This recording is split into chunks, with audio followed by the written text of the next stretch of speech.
세계 방산 시장을 뒤흔들던 60조 원짜리 잠수함 사업. 그 초대형 계약을 바로 코앞에서 놓친 기업이 있습니다. 그런데 정말 이상한 일이 벌어졌어요. 밀려난 그 기업이 오히려 붙잡은 나라를 발칵 뒤집어 놓은 겁니다. 그 주인공은 대한민국의 한화오션, 무대는 캐나다, 그리고 상대는 독일의 방산명가 TKMS였습니다. 한화는 심지어 K9 자주포와 천무다연장 로켓까지 캐나다 땅에 심어두려던 모든 것을 통째로 빼버렸습니다. 도대체 그날 캐나다에서 무슨 일이 벌어진 걸까요? 한 외신은 이 장면을 두고 밀려난 쪽이 오히려 이겼다라고 표현했는데요. 이야기는 바로 지난 7일 캐나다 오타와의 한 발표장에서 시작됩니다.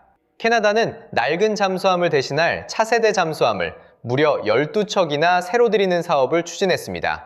건조 계약만 약 20조 원, 그리고 수십 년에 걸친 유지보수까지 다 합치면 최대 60조 원에 달하는 방산 역사에 남을 초대형 사업이었어요. 이 거대한 계약을 두고 세계 강자들이 달려들었는데 최후의 이파전은 한화오션과 HD 현대중공업이 손잡은 한국 컨소시엄, 그리고 독일의 TKMS로 좁혀졌습니다. 그리고 지난 7일 마크 카니 캐나다 총리가 마이크 앞에 섰습니다. 우선 협상 대상자는 독일 TKMS고 한국은 2순위라고 발표했습니다.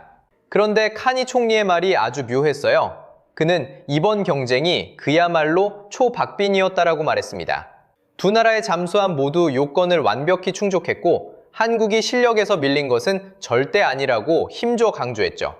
그러면서 그는 만약 독일과의 협상이 틀어지면 그때는 한국과 다시 협상하겠다라는 여지를 남겼습니다. 쉽게 말해 한화에게 후순위 대기표를 쥐어준 셈이라고 볼 수 있어요. 바로 이 대기표가 이 모든 이야기의 진짜 씨앗이 됩니다. 발표가 나오고 불과 몇 시간 뒤였습니다. 캐나다 공영방송 CBC의 기자가 한화 측에 물었습니다. 잠수함에서는 밀렸지만 온타리오에 세우기로 한 조선기술훈련센터, 이건 계속 참여하실 거냐고 말이죠. 돌아온 대답은 짧고 단호했습니다. 한화 측은 그 계획은 애초에 잠수함 선정을 전제로 한 것이었다고, 그러니 선정이 무산된 이상 모든 것을 중단하겠다라고 밝힌 겁니다. 그리고 추가 인터뷰 요청은 정중히 거절했어요. 딱 한마디였지만 그 무게는 결코 가볍지 않았습니다. 한화가 접은 것은 훈련센터 하나가 아니었습니다. 규모가 큰 순서대로 하나씩 보겠습니다. 먼저 캐나다 조선 인력을 길러내려던 훈련 허브가 사라졌고요. 두 번째로 캐나다 철강기업 알고마 스틸과 맺은 약 3,800억 원 규모의 강제 공급 양해각서가 날아갔습니다. 세 번째는 현지 수소협력 사업이었어요. 그리고 무려 네 번째, 바로 이게 핵심입니다. 한화에어로스페이스가 지난 4월 캐나다 자동차 부품협회와 손잡고 K9 자주포와 케어10 탄약 운반차, 레드백 장갑차, 청무다연장 로켓, 무인 차량까지 캐나다 현지에서 함께 생산하겠다라는 그 합작 계획이 통째로 멈춰섰습니다. 마지막 다섯 번째는 연간 1,200만 톤 규모의 LNG 생산 설비 참여였습니다. 정리하면 잠수함 한 척이 아니라 조선과 철강과 에너지, 그리고 K방산 무기까지 이어지는 산업 생태계 하나가 통째로 캐나다에서 빠져나간 겁니다. 여기서 오해하면 안 되는 게 하나 있어요. 이건 삐져서 버린 감정적인 복수가 절대 아닙니다. 이 5가지는 애초에 잠수함 수주를 전제로 묶여있던 조건부 패키지였거든요. 수주가 무산됐으니 딸려있던 투자가 자연스럽게 회수된 아주 냉정한 사업 논리였다라고 보는 게 정확해요. 그런데 말입니다. 진짜 반전은 이제부터입니다. 정작 술렁이기 시작한 쪽은 밀려난 한화가 아니라 독일을 붙잡은 캐나다 내부였어요. 강제 공장이 들어설 예정이던 도시 솔트 세인트 마리의 시장은 이번 결정에 깊은 실망을 표한다라고 공개 성명을 냈습니다. 지역 언론들은 태평양의 든든한 파트너와 수천 개의 일자리를 눈앞에서 놓쳤다며 아쉬움을 쏟아냈고요. 한국을 택했다면 이 지역에 아주 큰 이익이 됐을 거라는 분석까지 나왔습니다. 한국 시청자들의 반응은 더 뜨거웠습니다.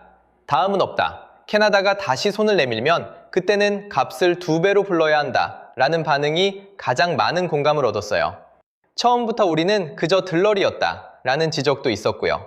이것저것 다 퍼주는 이런 사업은 오히려 안 하는 게 국익이라는 목소리도 아주 컸습니다. 미련 두지 말고 깔끔하게 손을 떼 라는 말이 댓글창을 가득 채웠습니다. 한마디로 국민 정서가 냉정한 손절에 손을 들어준 셈이죠. 사실 이 사업이 캐나다에 안겨줄 이익은 잠수함 12척 그 이상이었어요. 한화가 내밀었던 패키지에는 현지 조선소 일감과 철강 공장, 그리고 수천 개의 일자리가 통째로 묶여 있었거든요. 그런데 그 모든 걸 스스로 걷어찬 셈이니 캐나다 지역사회가 술렁이는 것도 무리는 아니지 않을까요? 실제로 한 지역 매체는 우리가 가장 든든한 태평양의 파트너를 바로 눈앞에서 놓쳤다라고 아쉬움을 감추지 못했습니다. 그러니까 이번 결정으로 진짜 손해를 본 쪽이 누구냐라는 물음이 정작 캐나다 안에서 터져나온 거예요.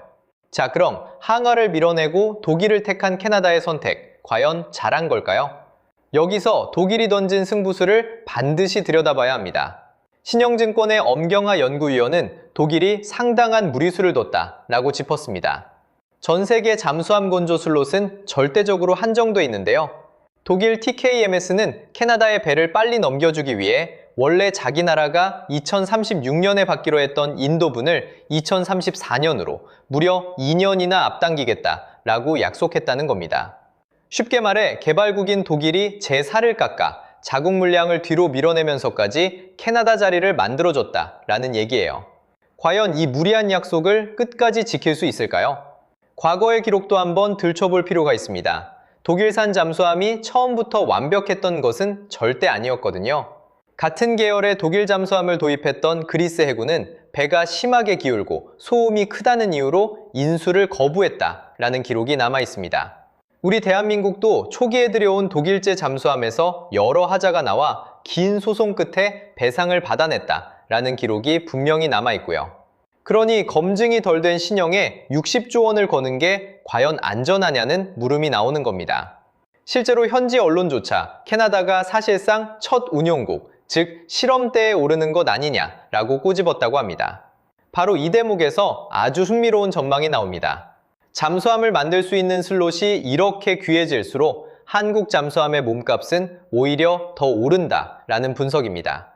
실제로 새로 짓는 배의 가격은 역사적인 고점 수준까지 올라와 있고 대부분의 조선사가 반년 만에 올해 목표의 70% 이상을 이미 채웠다고 해요. 캐나다 계약 하나 놓쳤다고 흔들릴 상황이 전혀 아니라는 뜻입니다. 전문가들은 이 좋은 흐름이 2028년까지는 이어질 거라고 내다봤습니다. 물론 이런 반론도 있습니다. 캐나다는 나토 회원국이고 안보동맹인 유럽에 독일을 택하는 게 당연한 것 아니냐, 현지 여론도 잘 골랐다라는 반응이 많다는 목소리 말입니다. 저는 이 지적이 충분히 일리 있다고 봐요. 하지만 그렇기 때문에 오히려 한화의 선택이 더 냉정하게 읽힙니다. 무리하게 모든 걸 다 내주면서 매달리는 대신 조건이 맞지 않으면 미련 없이 다음 무대로 간다. 감정이 아니라 철저히 실리로 움직였다라고 보는 게 맞아요. 그렇다면 한국은 도대체 언제부터 이렇게 당당해질 수 있었을까요? 여기서 잠깐 우리가 걸어온 길을 되짚어봐야 합니다. 불과 몇 년 전만 해도 방산 수출을 전담하는 조직조차 제대로 없었어요. 당시를 겪은 한 전직 방위산업 담당관은 처음엔 담당하는 행정관이 딱 한 명이었다고, 체계적인 대응은 꿈도 꾸기 어려웠다라고 증언합니다. 그러다 2020년 정부 안에 방위산업을 전담하는 부서가 처음으로 만들어졌습니다. 그리고 그 첫 회의에서 아주 중요한 결단이 나왔어요. 그동안 독일제 엔진에 의존하던 K9 자주포의 심장, 바로 그 엔진을 우리 손으로 국산화하겠다라는 결정이었습니다. 여기엔 뼈아픈 사연이 있었습니다. 예전에 우리가 중동에 무기를 판료했을 때 핵심 부품 승인권을 준 독일이 정치적인 이유로 수출을 막아섰다라는 겁니다. 남의 손에 목줄을 잡힌 서름을 겪고 나서야 우리는 모든 것을 우리 손으로 만들자고 결심했어요. 그 결심이 열매를 맺기 시작한 게 바로 2022년이었습니다. 이집트의 K9 자주포를 약 2조 원 규모로 수출하면서 금융 지원까지 얹은 패키지 방식을 처음으로 선보였다라는 평가를 받았죠. 이 한 건이 마중물이 되어 곧이어 폴란드와의 초대형 수출이라는 대박으로 이어졌습니다. 한때 연간 30억 달러에 머물던 방산 수출이 이제는 200억 달러를 목표로 내걸 만큼 완전히 다른 나라가 됐어요. 바로 이 긴 여정이 있었기에 캐나다의 2순위 통보 앞에서도 한화가 당담할 수 있었던 겁니다. 예전 같으면 어떻게든 매달렸을 계약을 이제는 조건이 맞지 않으면 뒤도 돌아보지 않고 다음 무대로 향합니다. 미국의 대규모 함정 시장, 그리고 폴란드에 이은 유럽의 추가 수출까지 한화 앞에 놓인 판은 캐나다 한 건보다 훨씬 크다라는 게 업계의 공통된 이야기입니다. 특히 미국은 앞으로 약 30년에 걸쳐 낡은 군함을 대거 교체해야 하는데 자국 조선소만으로는 그 물량을 절대 감당할 수 없다라는 게 냉정한 현실이에요. 그래서 미국이 한국의 건조 능력을 빌리려 한다라는 이른바 마스가 프로젝트까지 진지하게 거론되고 있죠. 캐나다 한 건을 놓친 그 자리에 무려 이런 판이 기다리고 있는 겁니다. 그러니 한화가 뒤도 안 돌아보고 짐을 쌀 수 있었던 게 과연 오기였을까요? 아니면 계산이었을까요? 이제 처음에 그 대기표 이야기로 돌아가 볼까요? 캐나다가 한화에게 쥐어준 2순위 대기표. 만약 독일이 그 무리한 약속을 지키지 못해 협상이 흔들린다면 캐나다는 다시 한국에 손을 내밀어야 합니다. 그런데 그때의 한화는 지금의 한화가 절대 아닐 거예요. 시청자들이 댓글에 남긴 그 말, 다음엔 값을 2배로 불러야 한다던 그 말이 어쩌면 현실이 될지도 모릅니다. 떠나는 뒷모습이 이렇게 당당한 이유는 단 하나예요. 우리에겐 캐나다 말고도 갈 곳이 아주 많으니까요. 진짜 강한 반격은 상대를 미워하는 게 아니라 더 큰 무대에서 실력으로 증명하는 것이라고 저는 생각해요. 캐나다의 이번 선택이 과연 몇 년 뒤에 어떤 결과로 돌아올지 저와 함께 차분히 지켜봐 주시죠. 다음 시간에는 폴란드에 이어 유럽을 뒤흔들고 있는 K방산의 다음 무대를 준비했습니다. 오래도록 건강하시고 다음 이야기에서 다시 뵙겠습니다.